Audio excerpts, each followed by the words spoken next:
Hey, it's your old friend Skeeter here, and you know, I got so many really nice comments on my Valentine's video that I thought, man, that must have helped a whole lot of people. Made me feel so good. And I got thinking it's coming up summertime and people are going to be driving a lot, and maybe this thing that happened to me a while back might help some other people. So here I am, I've got this story, and here's what happened. I was out driving one day, and I'm driving along my old Studebaker here, and all of a sudden she started to sputtering and shaking, and then she just died. And I pulled off the side of the road, and I realized I'm out in the middle of nowhere. And I thought, oh, you're in trouble now. So I got out of the car, and I raised the hood, because I'd heard tell people say that their engine was missing. And I looked, and no, it was still there. Apparently it just broke. So I closed the hood, and I got thinking some more, and I remembered something that my driver's education teacher taught me. And so I thought I needed to look in the trunk. So I raised the trunk up, and I looked in there, and sure enough, I didn't have what I was supposed to have. And I thought, oh, Skeeter, now you really in trouble. Well, then I looked up, and would you believe it, right there on the side of the hillside, right where my Studebaker broke down, was the biggest bunch of yeller dandelions you ever seen in your life. So I thought, oh good, I'm in luck with this then. So I grabbed me a whole bunch of them yeller dandelions, and I took them and I put them out in the road behind the car.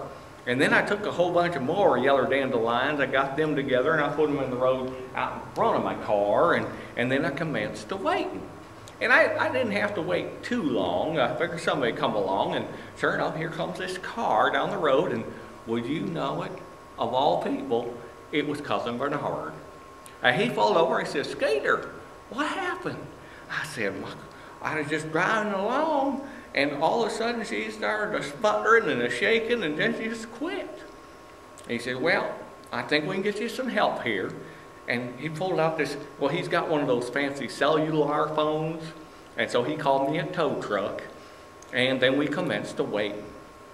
And so we're waiting there, and he looking around while we're waiting, and he looks front and looks in the back, and he says, Skeeter, how come there's all these yeller dandelions in the road behind the car and a bunch more in the road in front of the car?